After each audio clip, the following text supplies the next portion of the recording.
NCH Action for Children is one of Britain's largest children's charities. The charity is committed through a diverse programme of work to supporting over 30,000 vulnerable children and young people through more than 320 projects nationwide. The charity's services include mediation projects to prevent family breakup, specialist treatment centres for victims of sexual abuse, schools and services to help children with disability live more fulfilling lives, projects to support children and young people who care for a sick or disabled relative, services to find foster and adoptive parents for children with special needs, and projects to help young offenders find a new sense of direction. In February 1997, NCH Action for Children launched House Our Youth 2000, a campaign to end youth homelessness. I was just running away, well enough, because Mum kept beating me up. My father kicked me out of home, basically because I couldn't afford to live there anymore. I was 15 years old when I first got to it. So. House Our Youth 2000 is the largest campaign in the charity's history. It's tackling both youth homelessness and its root causes through a mixture of project work and campaigning at local and national government levels. People have said to me, go home, you've always go back to your parents, you've got somewhere to go. But we don't understand that. You haven't. You're not there because you want to be. Britain's most vulnerable children and young people continue to need our help. With your support, we can continue to give it. If you'd like further information about NCH Action for Children, or would like to make a donation, then please phone 0345 88 77 33. Thanks.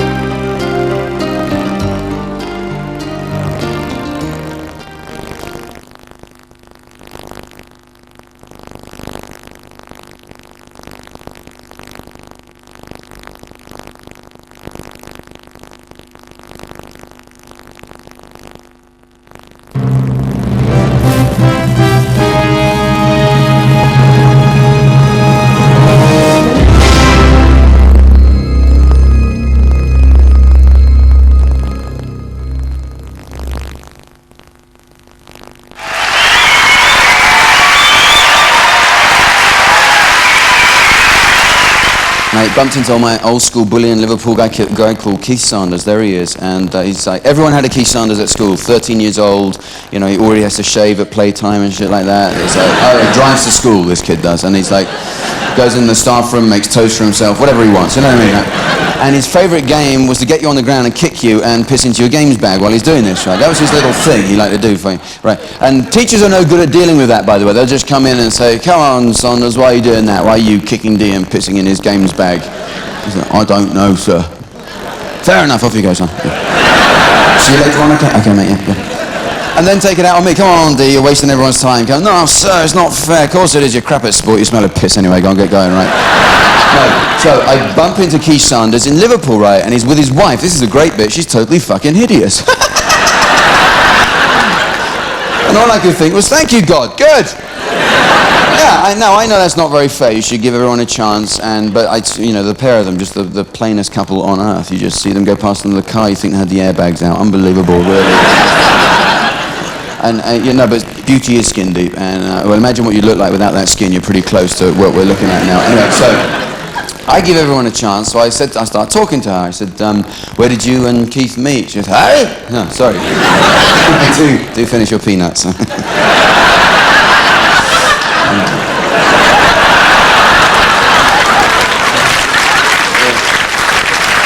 said, where did you meet? She goes, bowling. Oh, bowling. Oh, I see. Right. Well, he just like stuck his fingers in your face by mistake, and you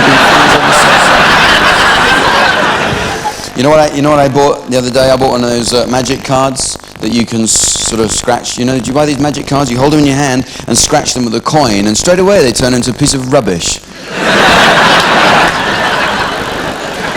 I can't believe it. Before I came on tonight, I swear to God, I thought I was going to win the lottery. Mystic Meg, she kind of described me to a T. It was eerie. I couldn't believe it. I was sitting there listening. She's going, I see a person with a head.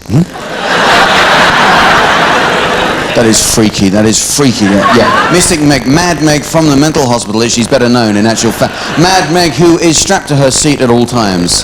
Oh yeah, that's why you never see her legs, that's true, yeah. They wheel her in just before the show. Yeah, you fucking loony, you sit there, right?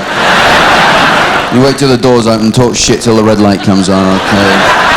You fucking nut, you witch. Right, yeah. Don't look at me, you freak me out. The thing is, I deserve to win. That's the thing. That's the crime of it. I deserve to win. I'll tell you why, because I'm the only person who admits I will let it change my life. Oh, yes, and how? I will. I'll ring everyone I know straight away and say, I don't want to know you anymore, okay? Bye. See, we haven't had any fun winners. That's what I hate about the lottery in this country. We've had no fun winners. We've had all these boring people who win. They just find the most boring person in the world and they win it for some reason. I'm just going to invest it. I'll probably save it for a rainy day. I might buy a new biro, but apart from that... You get back your twat, you don't know what you're doing, do you? You just get these people, no, I'm going to keep it secret. I'll just go back to work. I expect, oh, why? Why? How long are you going to keep that secret, for Christ's sake? Yeah, John, have a good weekend. Yeah, yes, I fucking do. You'd have bought the company by the end of the day just for the laugh, right? You've all got a pay rise except you, because you're the manager, and from now on you've got to come in your underpants. We've had no fun winners. That's what I hate about it.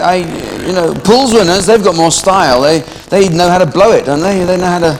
I read an account of a pools winner. He got in a fight outside a pub and he punched someone in the gob, and he was in court for this. And the judge fined him £100. He stepped right up to the judge's desk, wrote out a cheque for £200, turned around, smacked the bastard again. I had a dog for 6 months. That was worse. My stepmother's got a dog. She's got an Alsatian, and it attacked and killed the next door neighbour's dog. In a savage and brutal incident witnessed by many members of the local community. Died instantly, and we had to get rid of it. We had to get it round to my house in hiding while the impending court case was coming up. Which means, that's what impending means, really, isn't it? But never mind. So I had this dog in my house. I had to take it out under a blanket and keep it in my flat. This killer Alsatian sitting there. And all they want to do is eat. They are just eating machines. They wake up in the morning and go, ugh. I could eat, I am peckish. I could eat, yeah. Are you having a biscuit? I could do a biscuit, I could manage a biscuit. Couple of biscuits, I could do that, yeah. Do you want a biscuit? What, are you taking a piss? Yeah, I want a biscuit. Packet of biscuits, box of biscuits, lorry load of biscuit. Many biscuits as I could see, I could probably eat, I reckon. You'd be sitting there having a bit of dinner, the phone will ring. Are you not having this dinner now? You're on the phone, are you? You're not going to have this, are you on the phone? I'll have this, shall I, this bit of dinner? Do you not want this bit of dinner? If you're on the phone, I should have this, should I? It'll go cold.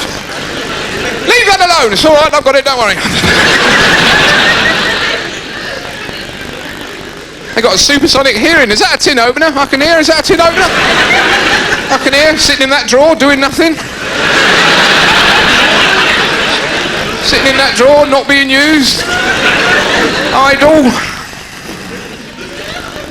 Then even when you're doing the washing up, just doing a bit of washing up, sitting there. Is that a bit of baked bean juice on that dishcloth?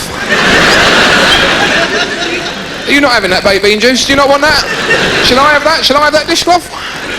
I'll have that dishcloth, Sean. Give me that dishcloth here! Oh, you want it now, huh?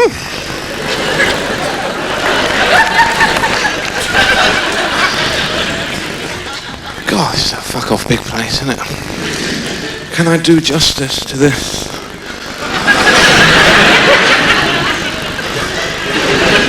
Not just by doing that, probably, that won't... The 5 Mo's won't be impressed with that sort of activity, will they?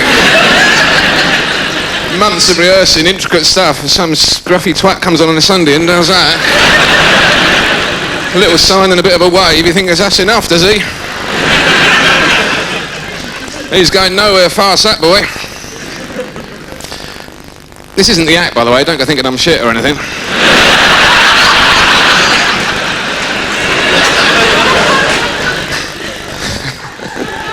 This is just me settling into my surroundings, you know, looking around the place, fiddling about, moving stuff, pointing out the sign, bit of bonus, this is free. This is free bonus chat for those of you in the £12.60 mildly, £12.50 mildly pissed off seats. This is like 50p free. I mean, normally you'd pay 13 quid for this, so... It's not washing with them. You all right in the £5-pounders? They're all having a party up there. You want to get up there? We're all pissed up in the top bar. I was up there. Who's on next? I couldn't give a fuck. As long as he's got a little sign or something, just a little something, that's all I care about. As long as he does a wave, I don't give a monkeys. Should we go back in? You all right? They'll be chucking stuff on you lot if you don't laugh. I never start in a hurry. I've done a lot of jobs in my time and I never start as soon as I arrive. No one does, do they? No one goes to work and just begins straight away, do they? Who gets to work first thing? Work! Lunch! Work! Home! Fuck. I don't know what job that is anyway. What job is that? Couldn't do that for 39 hours a week, could you? Got the overtime? Fuck off!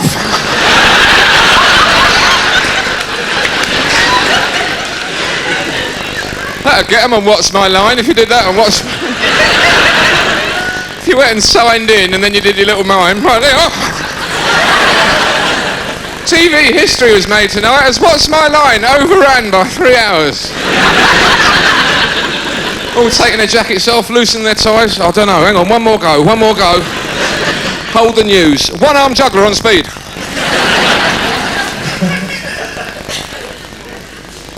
So this is 2 minutes past 9 in the morning for me. I'm metaphorically clearing my desk, that's all I'm doing. I'll go in the toilet in a minute, read the paper for half an hour probably. Then I'll go around the office, see what I can nick. Because you've got to steal things from work, haven't you? There's no point in going otherwise, surely. Reassure me you do that, for God's sake. Don't sit there all week surrounded by valuable stuff and then go home without anything. Fuck that. Nick stuff. And nick something good as well. Challenge yourself. Something hard to nick, not something easy like a paperweight or a pencil or manila envelopes. Stop nicking manila envelopes. Everyone's nicking manila envelopes. No one's using them. Only Mr. Manila is laughing about that. Something hard to nick, like a bin. You have to have a good reason to take a bin home on a Friday, I tell you. Just bought a new motorbike, can't find my crash helmet anywhere. I'll have to use this. Take the firm's bin off your head. Oh, fuck it, you've caught me. Where's my crash helmet? Who put this fax machine in my crash helmet? You lot mucking about? Anyone would think I was trying to nick that. People turn up on their last day on a job in a big coat. It's the hottest day of the year. Just thought I'd show you my coat before I left you. They go home shaped like a desk. No, I won't shake hands. Just one last thing. Hold the door. Could you hold the door? Fuck it. Unplug that. Unplug that. It's the printer. The printer's still plugged in. Quickly. Quick, he's coming. Just cut the wire. Cut the wire.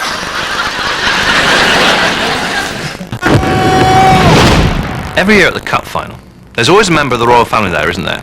They meet the players before the match, shake hands with a few players, go down the lines, then they always stop with one player for a long time. And I've always wondered, what are they saying to that player that they're not saying to anybody else?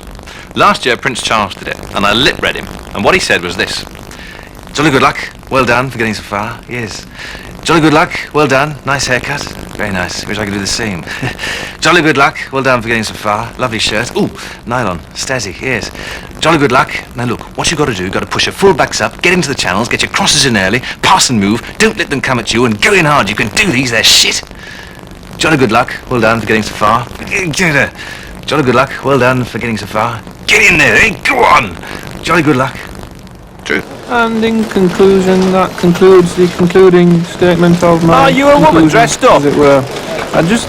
What? Are you a woman dressed up? You cheeky... So, Stuart Pearce, looking a bit peaky today. Are you feeling okay in yourself? Yeah, I went out last night with a few lads in the town, that's all, you know. Right. You seem to have your bib on back to front. Did you know that? Yeah, well, all the lads do it. It's not just me, is it? So, Dennis Wise, a bad defeat to Chelsea, a penalty miss for you. Does it make it any better if I do this? Hey, wanker. People know we're a wealthy club now, you know, and because of that we're getting a lot of thefts at this training ground. All we got left now is the goalposts, and if we lost them, it'll be a tragedy, really, you know. I can tell you now, the rumours are true. I have just found out that I am, in fact, the bastard love child of Frankie Dettori and Stephen Hendry. Ref! Cameras on us again. After 3 turnarounds, alright? 3. Fooled them. You guys are going dance like a twat. My image, well, does annoy me a little bit that people think of me always as straight, you know, say I'm a very straight character. And I'm not that straight. I can bend my knees and bend my back, otherwise I wouldn't be able to play football, would I? Well, we've come on in leaps and bounds here at West Ham, and there's one question mark hanging around the club now. That's how did I manage to have such a good-looking son? You know, I mean, Jamie's a good-looking boy. He didn't get his looks from me, maybe from his mum, but you don't know. Genetics is a complex, miraculous, arcane, and wonderful science when you think about it, isn't it? So did Eric Cantona influence you, Ryan? Well, when a snail leaves a silvery path on the floor, does he expect you to follow him? And if an elephant never forgets, why do they never win Mastermind, you know? Yes, then. Well, maybe on putty per. We. Some commentators are accused of sitting on the fence. Maybe they do. Maybe they should be replaced. Get rid of Trevor Francis. Substitute him with Victor Meldrew from One Foot in the Grave. Be fantastic. Because then you go from Francis saying things like, well, I think the lad's done very well there. You know, he really has, when everything's taken into account. I mean, he's done very well to get a shot in at all there, because as Alan Parry was saying on the commentary, you know, it was a very sharp angle, wasn't it? You go from that to Meldrew saying, I don't believe it! How on earth could he miss from there, for heaven's sake? All he had to do was take the ball around the goalkeeper and run it in gently with his foot. And as for Alan Parry and his sharp angles, he would know a sharp angle if you poked him in the eye with one. Margaret! No! Roll VT! So, Dean Saunders, you played for many clubs here and spent a year in Turkey. What did you learn out there? Well, I learned a lot of things, really, John, you know. But one thing I learned in particular was not to stick my tongue out at the end of sentences, like... Well, that's a very unusual... Well, I noticed you're doing it now, actually, Dean. It was a problem that I had, you see, when I was being interviewed, and I'd either stick my tongue out or I'd scratch my ear, like... And it was a terrible habit, really. It developed when I was at Villa, but as I say, I've cured them both now, hopefully, yeah, I think. So what did you do in order to... Some young kids joining in there, but I'm intrigued. What did you do to try and stop this habit, Dean? Well, I have stopped it. Like, I saw a specialist in Istanbul, best in the world he was. My wife suggested it, and he cured me, see, yeah. Well, I'm sorry to disappoint you, but you're doing it now, Dean, I fancy. You do it, I mean, despite the specialist and everything, you are, in fact, still doing it now.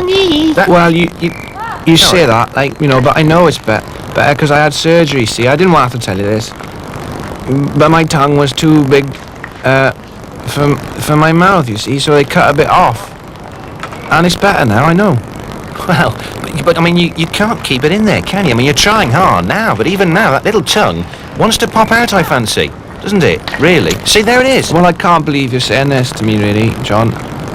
I can't believe it. I mean, it was very important to me to get this thing cleared up, like, because it was making me a laughing stock with my teammates and that.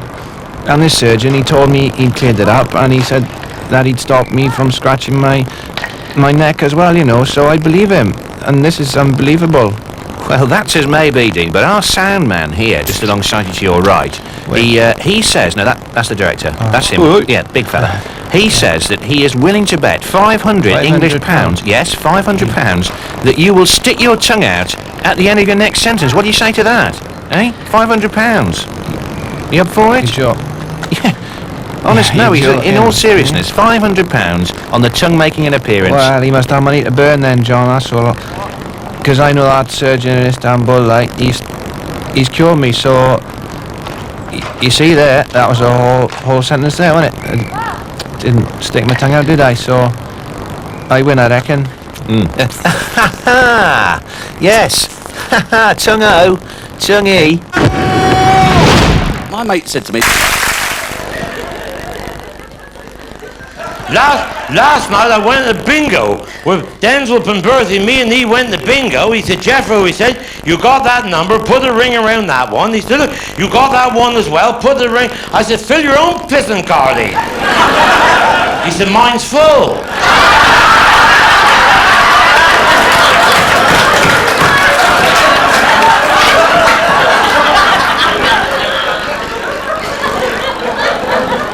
I said, well, go up and get your prize.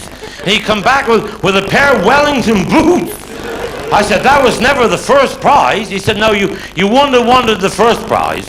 He said, it was a diving suit. I said, you prick, it was a divan suite.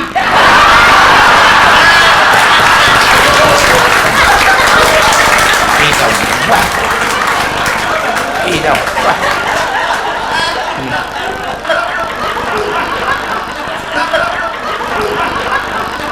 But he took his car back to Castle Motors. He said, I don't want this bloody car. It won't go past 60 up our hill. He said, what's the matter with that? He said, I live 83. He came in last... Hey, I said, hey, Penberthy, I said, I want to see you. I said, you like your women with long silky hair that smell of shampoo, or the curlers and the greasy hair and all that wax in their ears. He said, I hate all that. I said, well, I said, you like nice firm tits or floppy tits like spaniel's ears? He said, I hate them old floppy tits. I said, well, do you like nice smooth long legs, or do you like varicose veins and warts and stink of swarthiga?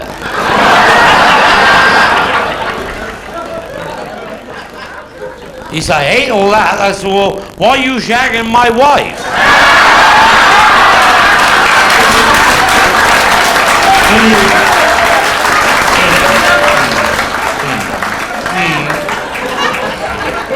But he was down the Bodmin, and last Friday dinner time, outside the pub in Bodmin, in the main street of Bodmin, with his finger up another man's asshole.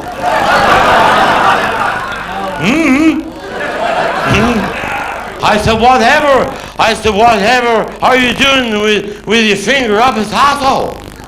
He said, I know what I'm doing. He said, he'd been drinking and I'm trying to make him sick.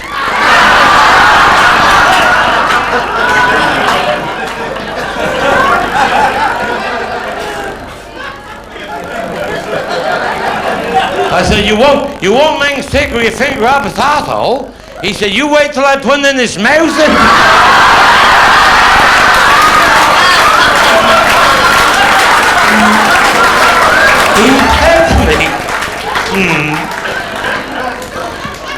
He said to me last week, hey, he said, Jethro, he said, I want to talk to you. He said, you know, in 1978 when we was on long distance lorry driving, I said, yeah. He said, that night we broke down in Reading and we had to stay with that widow in the house. Oh yes, I said, yes, oh yeah. I remember that. He said, you bastard. He said, you got up in the middle of the night and went in her bedroom and spit her whiskers.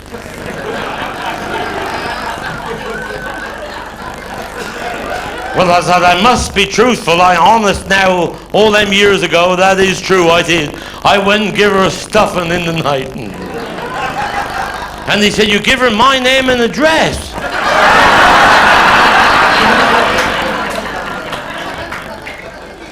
Well, I said, well, I must be honest now. I did. Well, he said, she just died and left me £500,000.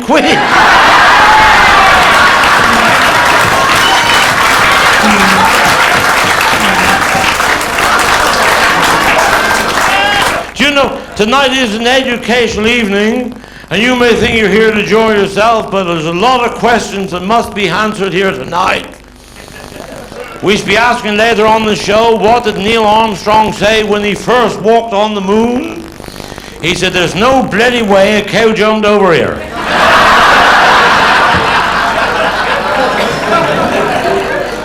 And here's one for the girls who should be asking, why is a man like a floor tile? If you lay it right first time, you can walk over it for the rest of your bloody life.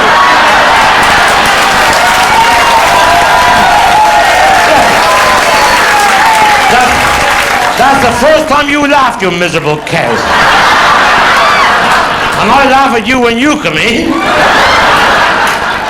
I come from right down St. John's, and when the Women's Institute down St. John's had their annual photograph, all the women lined up and the photographer come and put the cloth over his head, and Mildred Hancock said to Sheila Williamson, whatever he's doing. Well, she said he's going to focus. What, she said, all of us?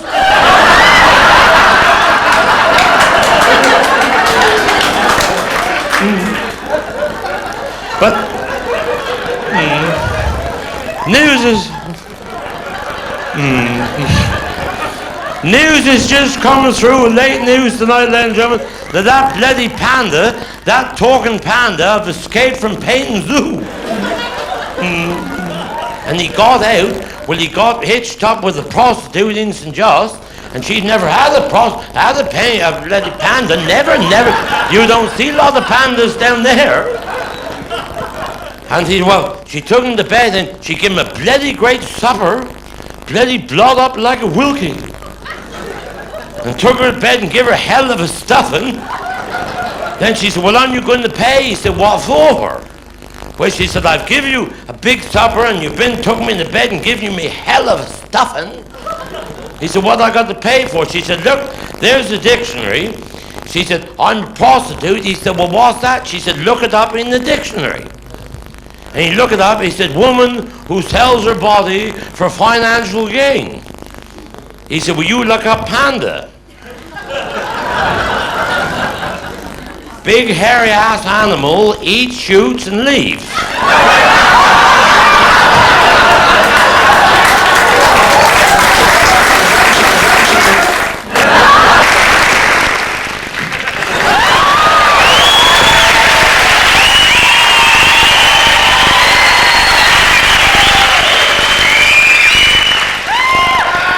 Why, hello, my dear. And how extraordinary that fate should have thrown us together like this. Are you looking for a bit of slidey pump action as well? I thought so.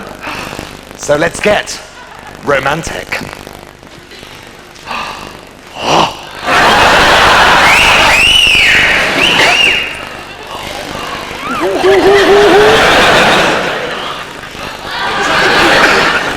Gosh, it's very hot in here tonight, isn't it, Monica? Fucking well is, actually, isn't it?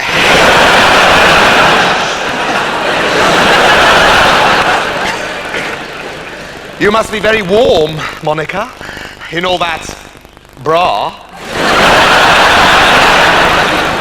Why don't you take it off? Go on. Pop 'em out. Give 'em a good old flapping. What do you say, Monica? I'm home. I'll help you, shall I? It'll be more erotic. How do bras work? I've never seen one before.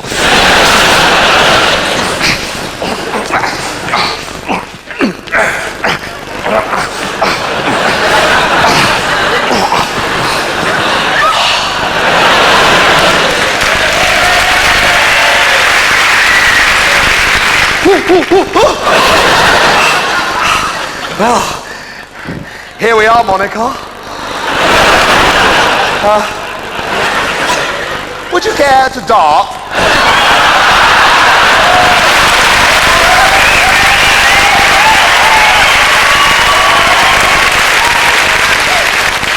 You're very keen tonight, Monica. Shall we have a bit of a dance first? Oh, Monica, you're beautiful. Oh, our lovemaking is going to go on and on. On and on and on. I've got a good, 3 or 4 minutes in me tonight. Oh, let us dance. Dance the dance of lovers. On and on. Our dancing will... That's enough of that. You can overdo it with the romance, don't you find? Yeah. Too puffed out for the knobbing, eh? Let's get the hand cream. Oh, here we go. Run with me, my angel. Run with me to our love grotto behind the sofa.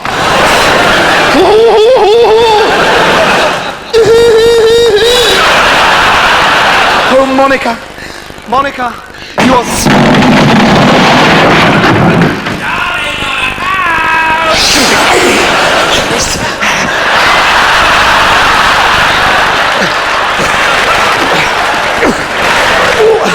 Get off, Monica! Get off! Oh, Christ, she's stuck! Richie! There's no one at home, Eddie. I'm in the lavvy. Sorry, Eddie, I've decided we're incompatible flatmates. Sorry, me old pal, it's just one of those things. Goodbye forever, and close the door as you go. That's going to be a little bit difficult, I'm afraid. It's come off its hinges again. Oh, you really must learn to use a door handle. Yeah, I suppose you're right.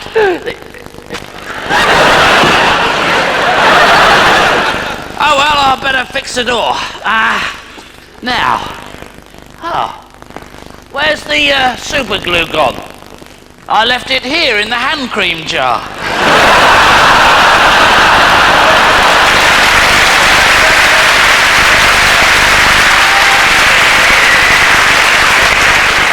Super glue?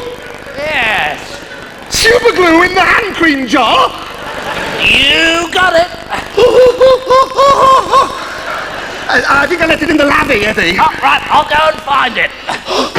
Super fucking glue!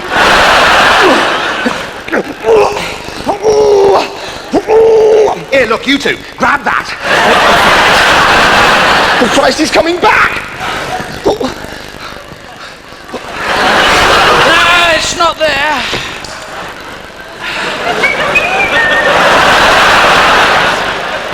What's that? What's what? That. I can't see anything. The thing you're trying to hide behind the curtain. Oh, that? Oh, don't worry about that, Eddie. I just got a bit of a stiffy, that's all. Oh, what? You know, it's a gentleman's early morning thing. A toothbrush? No, look, bugger off, Eddie. I've got a popping great trumpet under here. Well, let's have a look at it then. No.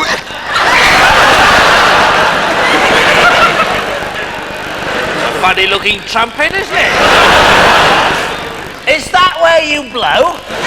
No! Oh, Eddie, I'm being so gauche, aren't I? I haven't introduced you yet. Monica, this is Eddie. Eddie, this is Monica. Where?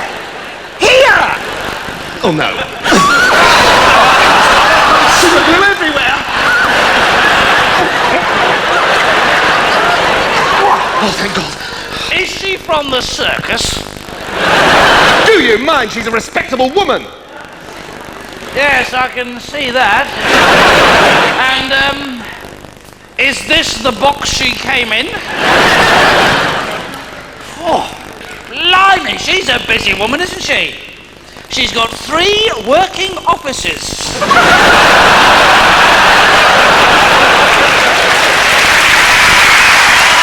I said to Alveda, book a holiday in Torquay. Anyway, when we got to Istanbul, because she misunderstood.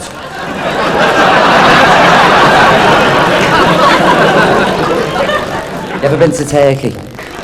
Never been? It's nice, you know what I mean? Food's terrible, but you know, it's nice. And the chalet was a bit sort of... It's a bit of a mosquito farm, to tell you that. I fucking hate mosquitoes. They eat me alive. Honest to God, as soon as I get on my towel, they go, ooh, there's a Big Mac over there, let's get it. If somebody was to rub my back now and they're proficient in Braille, they think they just read the Reader's Digest, honest to God. And they give you all this stuff like this, you know, mosquito repellent, and you spray yourself in it before you go out. You think, You smell like a leading brand of lavatory cleanser. No fucker comes near you, no wonder I couldn't get a shag. And overnight they say, burn a coil in your room.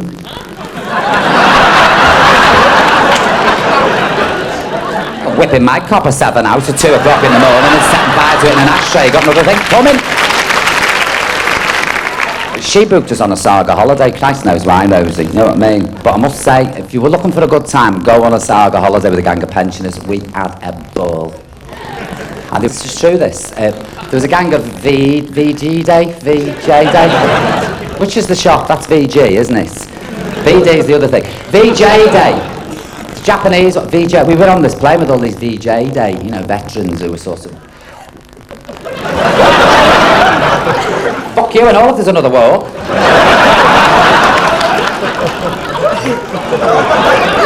Are really veterans in? Takes about half an hour to put their hand up. Hang on, Oh, no, I tell you, this is true, they were really sick of it. That's why they wanted to get away. They said, we've had it, Lily, we can't bear it. It was bitter, couldn't forgive, bitter. And how they feel, honestly. I had a fight once with Yoko Ono in Harrods over a cot blanket.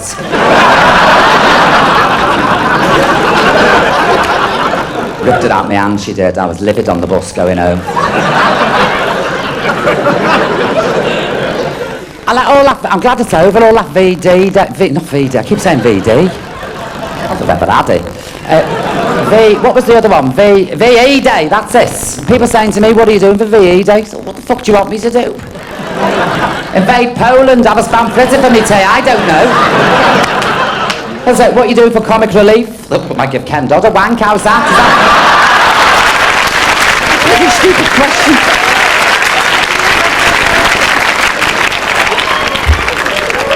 And I went to VE Day, you know, the celebrations in the park. And Prince Edward, see him? He had his medals. What did he get medals for? Irish dancing and knitting, for God's sake. You know what's happened, don't you? His dad said, take that blue Peter badge off, take it off. There's a couple of man, you're not making a fucking show of me now, go on, get out.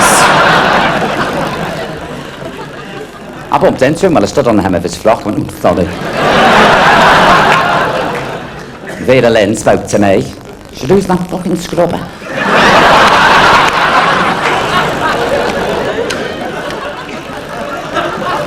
She did. You get up there and sing about white cliffs before somebody smashes you into one, Vera. Go on, move it. She thinks she gets pissed off, Vera. She's going, fuck me, I haven't got to sing the white cliffs and friggin' Dover again. Oh, Christ.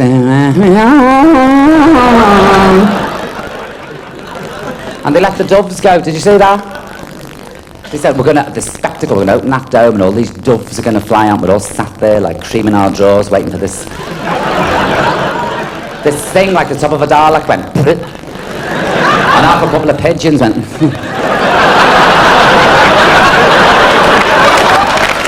only in England.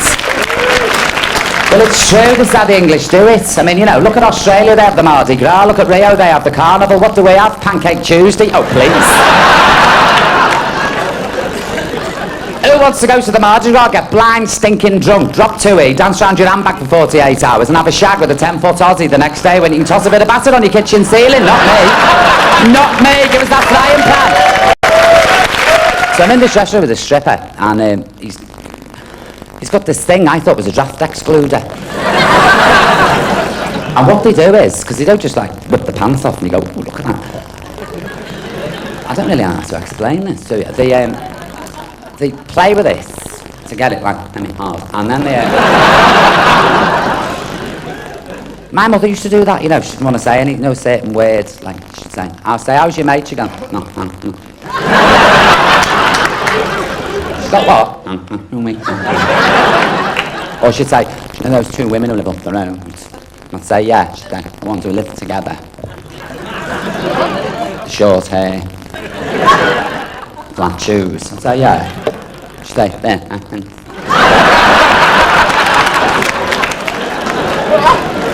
Say, come on. I was 28 before I discovered a gay woman wasn't called that. All these guys used to say, what's she on about? She just called me a she's got Cleft Palace or something. Or if my mother went for a meal somewhere, I'd say, what was it like? She'd go, oh, the toilets were beautiful. Or if she went on holiday, I'd say, what was it like? She'd, oh, you should see the lavatories, they were immaculate. Fuck me, my mother was a cottage queen and I never knew, spent her life in lavatories.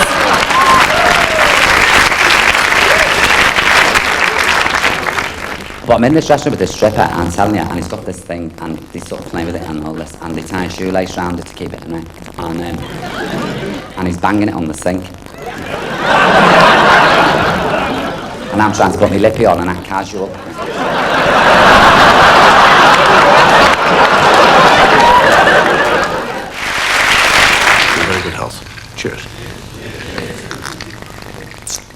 extraordinary, in a way.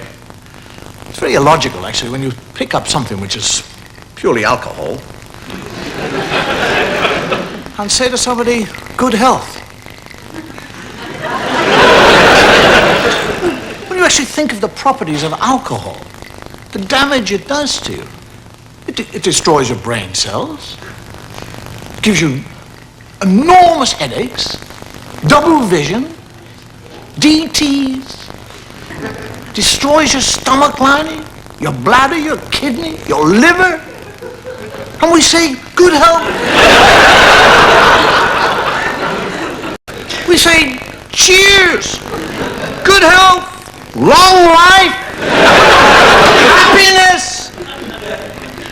We should be actually saying, misery, short life, bad health. It's very odd, that, actually, isn't it? I mean, we don't actually pick up anything that's healthy. We never toast somebody with a glass of water or a cup of tea. I mean, if you're in a bar, you look across and you go... You're in a cafe with a cup of coffee, you know. One of the things that the Irish actually are accused throughout the world of being perhaps the most illogical nation in the world. Now, I don't actually think that we are illogical. I think that we are a nation of what would be termed lateral thinkers. I don't mean we lie down and think about it, but we approach subjects in a different way. For example, I guarantee you, if you go to Ireland and ask for directions from an Irish person, 9 out of 10 people will advise you not to start from where you are.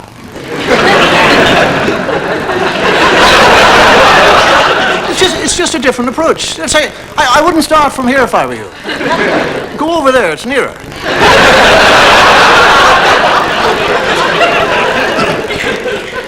I actually I'd been out of Ireland for a while, and I went back and I was in a restaurant, and on the menu it said goose. Now, I haven't seen goose on the menu for years. So I said to the waitress, I said, how's the goose? She said, I don't know, I didn't ask him. I said, no, what's it like? She says, it's like a white duck, only bigger.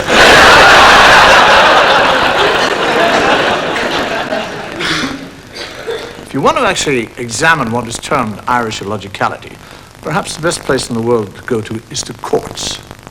I watched a man in an Irish court, and the judge said to him, he's charged with some menial offense, and the judge said to him, how do you plead? Guilty or not guilty? And he said, would you mind awfully if I listen to the evidence?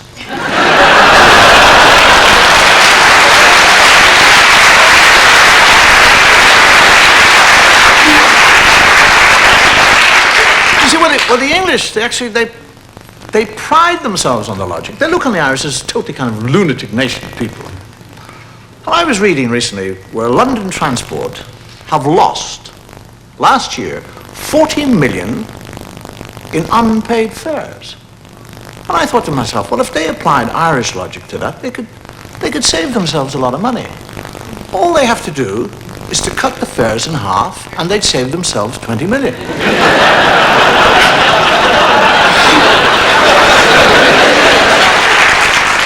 The English are the most illogical nation in the world.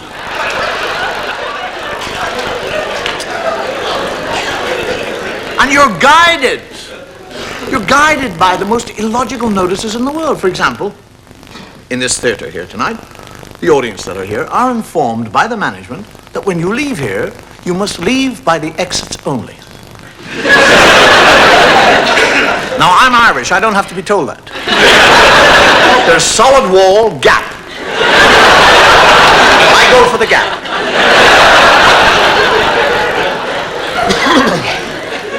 I live near a graveyard which actually has a sign which says, do not use the footpath to the crematorium. It is for patrons only.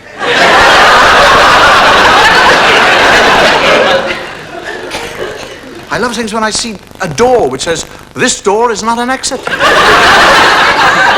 is that? This door is not an exit. I've actually seen it. In Manchester, I was walking up a laneway. On the outside of a door, it actually says, this door is neither an exit nor an entrance, and must be kept closed at all times. Why not just break the bloody thing up and forget about it? Hang on. That is on the outside of the door. So that means you've got to go into the building. Come through the door. Go outside and you see, oh shit, I'm not allowed out there. I better go back. I mean, I love it when I see things like part-time females required. Who's a part-time female? I saw a notice recently which says, "Are you illiterate? Are you unable to read and write? If so, contact us at this address."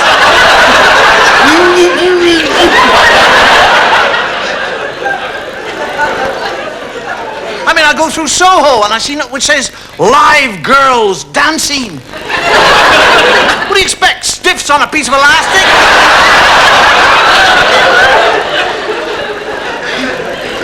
I've actually seen by the River Thames a sign which says this area is liable to flooding.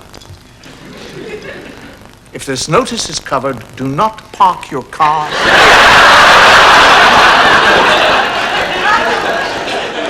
My favorite, actually, is I've seen, have your ears pierced while you wait.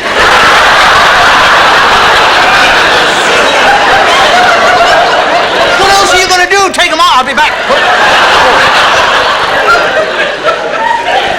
And when we get to the illogicality of any situation, I just think the English, for some reason or another, seem to believe that they impart knowledge and information and understanding through proverbs. They speak in proverbial forms. They say, parents will say to children things like, never cross your bridge until you come to it.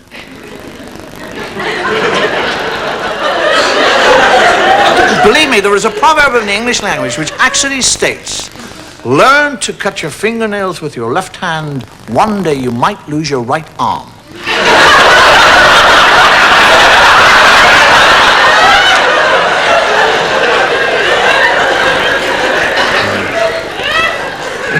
I mean, they're amazing, the English. I mean, they really are with your language. I mean, I was looking for a house, trying to buy a house a few years ago.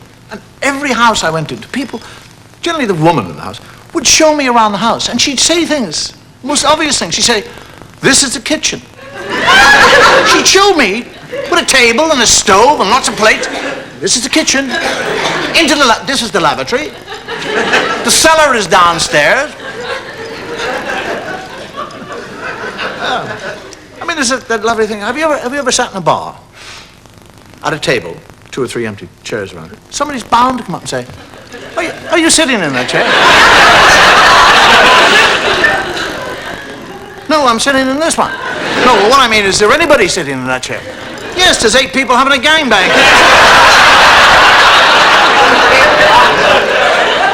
Have you ever sat, say, in a park on a newspaper?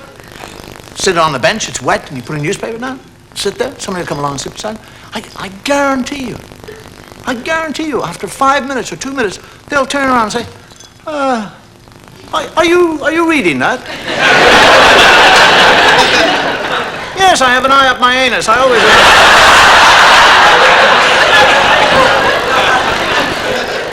And the English, when they meet somebody who doesn't actually speak English very well, they don't ever work it out and reason it out that the person does not speak English very well. They work on the premise he's deaf. Go to a German or something like that. You want to go where? Well, then you go down the road. Go down the road. Down the road. You found bloody Poland, didn't you? Within the illogicality of England, if I, for example, working on the assumption someday we'll have a nice hot summer, go into my garden, and I like the sun, and I decide to strip naked and lie in my garden naked, and my next door neighbor, female, looks out of her window and sees my nakedness. She can actually see my genitals. My private, oh my God, what a word, private. She can actually phone the police and have me arrested for indecent exposure. Now, can you imagine that happening to you? Your career is wiped out. The company that hired... My God, I didn't know he was like that. Your wife will wander around, the neighbors will say, oh, poor darling, my God, imagine being married to a beast like that. Your children will go harassed in school, all the kids, your dad's a flash, your And yet if she goes into her garden and lies naked in the sun, and I look at her nakedness, she can phone the police and have me arrested for being a peeping Tom.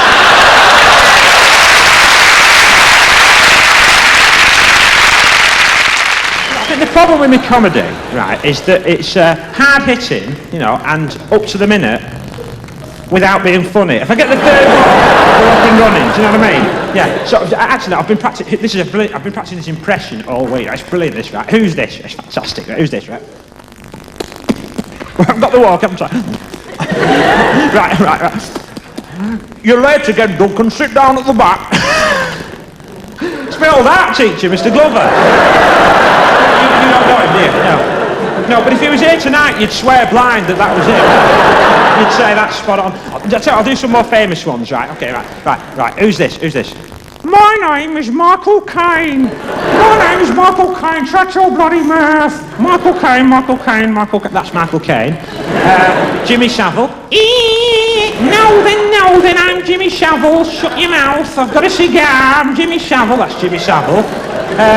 And Neil Kinnock. I should have been Prime Minister of this country. What went wrong? Why was I elected leader?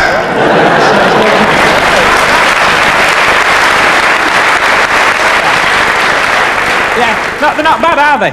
Yeah, the last one needs a bit of work. But the other thing that I do, right, is observational comedy, right? It's quite good. That's where I observe something, right, and you go, yeah, that's true, that. So, here's my observational comedy, right. Have you ever noticed this observation, right? Have you ever noticed when you're walking along the street at night, right? You're just walking along the street. There's always someone in there on the other side of the road that says at the top of the voice, hey you four-eyed bastard, where'd you get that? I think so. Oh yes. 1 or 2 laughs of recognition there, that's it. Oh yes, touched a nerve there. But you know what, right? Do you know what I've been doing? I've been listening to the radio a lot recently. Because the radio helps you come to terms with bad news. Doesn't it? Because they have the news like every hour. It's good, like you might hear at like 11 o'clock news here, some bloke's been murdered, and you think, oh, poor fucker. Yeah. Then it's 12 o'clock, some bloke's been murdered. You know, 1 o'clock, some bloke's been murdered. Every hour, some bloke. You know, by dinner time the next day, you think, oh, fuck him. Fucking do it, it's not my fault, is it? But, no. Have you heard the shipping forecast? What the fuck's all that about?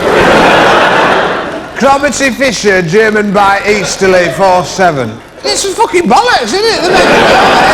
Lundy Fastnet, Kipper Fillet. Southerly Force 9 to Queen's Rook to King Prawn Fried Rice. It's fucking shite, isn't it? Anyway, I don't fucking... Hey, you should have seen me. Right, I was up in court last week. It was fucking brilliant. I was up in court for ABH, right? Actual bodily harm, not grievous. I'm not an animal. Right? I conducted my own defence, right? And it was fucking brilliant. I said, ladies and gentlemen of the jury, I am not on trial here today. Society's on trial. The whole judicial system is on trial. Oh, fuck it, I'm on trial, aren't I? But I'm not in contention with the prosecution's version of events. On that we agree. There was a student who was acting up, he got a slap. But I was under severe provocation. There I was, quietly having a pint, when a student walked past me and nudged me, causing me to spill a bit. I did what any fine, upstanding citizen would do. I followed him to the toilets and kicked his head in. Perhaps I was a little overzealous. Perhaps I should have stopped kicking him when he was in the ambulance. But I did what I did because I want to live in a world where we can have a pint without fear of being nudged by a student. Is that a crime? Is it a crime to want to live in a world of peace and harmony? Is it a crime to want to live in a world of love? Is it a crime to hit a student across the back of the head with a snooker ball in a sock? Which of course it is, that's where the defence case collapsed. 6 months community service. That's all for me, you've been fucking great. God bless and goodbye!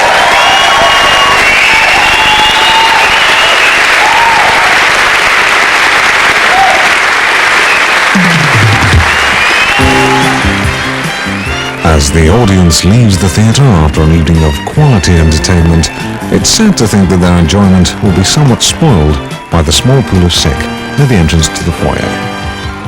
Just to let you know, when I get home tonight, I'll slip into my silk kimono, put Bert Backer on my stereo system, and then rub my big, fat, hairy cock. Of course, I'll be thinking of you.